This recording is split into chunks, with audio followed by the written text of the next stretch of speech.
Assalomu alaykum barchaga hurmatli do'stlar, yana bir bor. Bugun sizlar bilan Writing Part 1 Informal Lectures'ni ko'rib chiqamiz. Hop, boshlab olsak.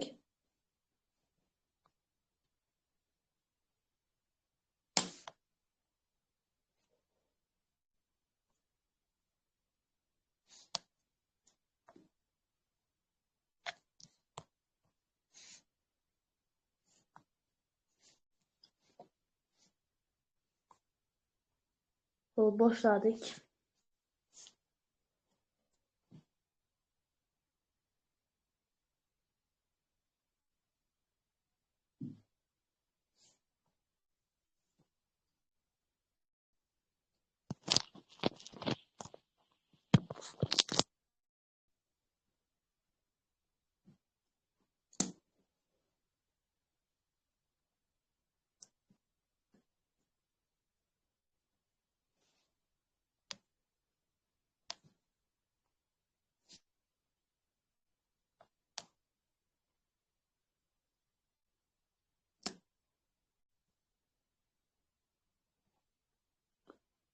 Hop, Writing yangi format.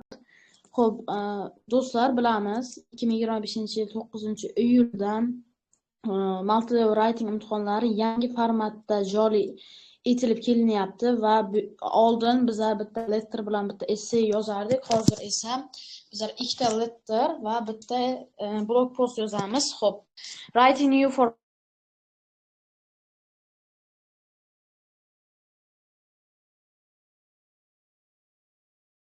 official confirms you about some chances and even. Hop, bizlarga email beriladi va o'sha menejerdan, administratordan, rasmiy bo'lgan odamdan, kompaniyalardan email beriladi. Mana xuddi shunaqa. You are a member of a fitness club. You received an email from the manager of the club. Mana shunaqa emaillar bizlarga beriladi va emailda biror bir hodisalarni, yangiliklarni va o'zgarishlarni aytib o'tadi. Mana shu yerda bu yerda fitness center haqida gap ketgan.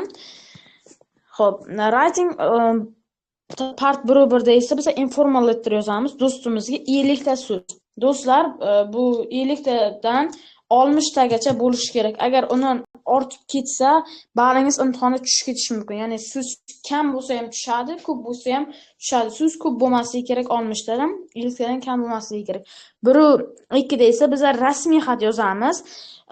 O'sha rasmiy odamga, menejerga 120 tadan 150 tagacha. Task 2 da esa bizga muhokamali savol beriladi. Bizga u akademik topikda bo'ladi va bizlar unga you should write a post response plus reason plus example. 180 words, 200 words. Ya'ni 180 ta 200 so'z yozishimiz kerak bo'ladi. Mana shunaqa example ham bor. Mana.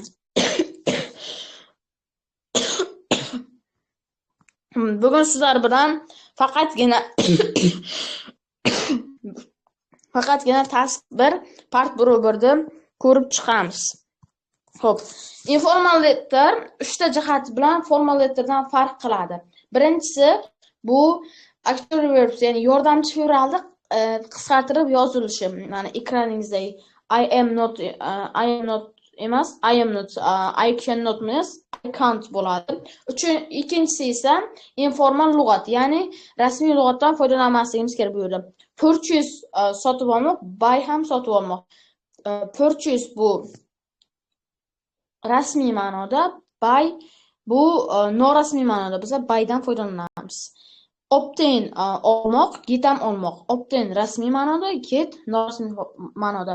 Avoid complex and formal grammar. Use grammar like in speaking.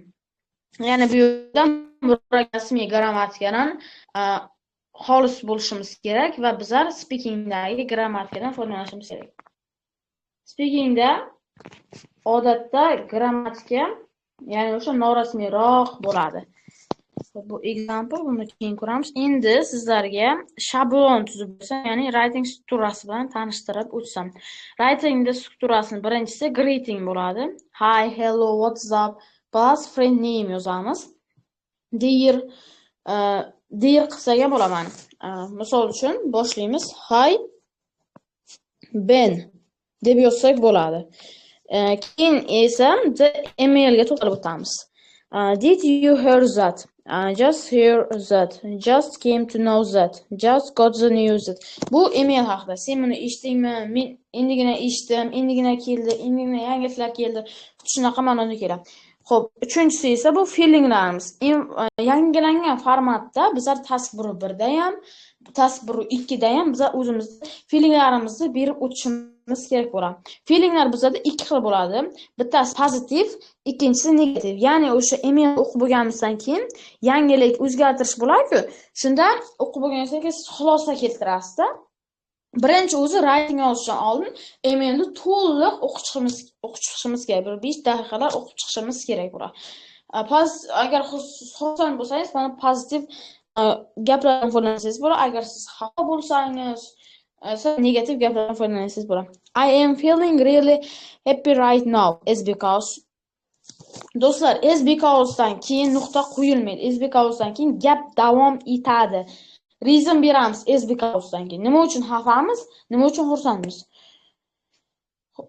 I am in a great mood is because I am so glad about this is because I am super excited is because I am over the moon is because. Bu positive feelings bo'ladi. Negative I am a bit down is because I am feeling off now is because I can't of low now is because I am really bu yerda that yozilgan, sorry, bu yerda said now is because bo'ladi. Mana this bo'ladi. Keyin biza taklif berishimiz kerak. Ya'ni o'sha emaildagi o'zgartirishga biz o'z takliflarimizni berib o'tishimiz kerak. Mana bu yerda I think they should dan keyin har doim verb one bilan fe'l berishimiz kerak. I think they should, maybe they should, what if they, how about they, why don't they, it might be a good idea to plus. Keyingisi ask opinion. Ya'ni do'stimizni fikrini so'rashimiz kerak bo'ladi. What do you think? What's your view? What do you suppose? Do you agree bilan qilsak bo'ladi. Hop, endi sizlarga bitta namuna ko'rsatsam. Mana namunamiz. Hop, birinchi o'rinda mana buni o'qib chiqamiz. You are a member of the fitness club. You received an email from the manager club. Siz fitness klub a'zosiz va siz ya'ni menejerdan email elektron pochta oldingiz. Dear member, I am sorry to inform you that the fitness center is closing for a month from next Monday. The building needs some and we all plan to install some equipment. What else do you think should be changed? As the center will not be operator for a month, what kind of alternative activities should we organize in the meantime? We appreciate your opinion very much. The manager. Task 1.1. Write a letter to your friend who is also a member of the club. Write about your feelings and what do you think the club management should do about the situation. Write about 50 words.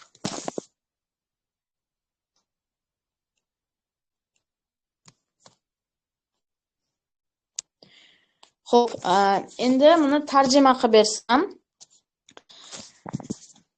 Xo'p. Men uzr so'rayman sizga. Keyingi dushanbadan fitness club 1 oy yopilishi haqida ma'lumot berishimdan. Binoga ba'zi tuzatishlar kerak va biz shuningdek yangi jihozlar o'rnatishga qaror qildik. Siz nima deb o'ylaysiz? Nimalar o'zgartirishimiz kerak? Va markaz 1 oy ishlamayotganda biz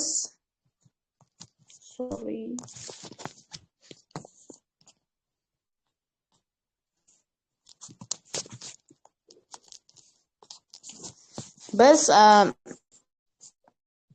o'sha darslarni qayerda olib borsak, ya'ni aktivitelarni qayerda olib borsak bo'ladi. Bizga sizning fikringiz muhim.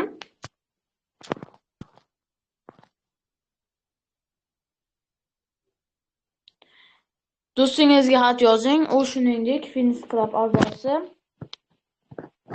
Sizning feelinglaringiz, ya'ni his-tuyg'ularingiz va klub menejmentda vaziyat bo'yicha nima qilish kerakligi haqida yozing. Sample do'stlar yozganman.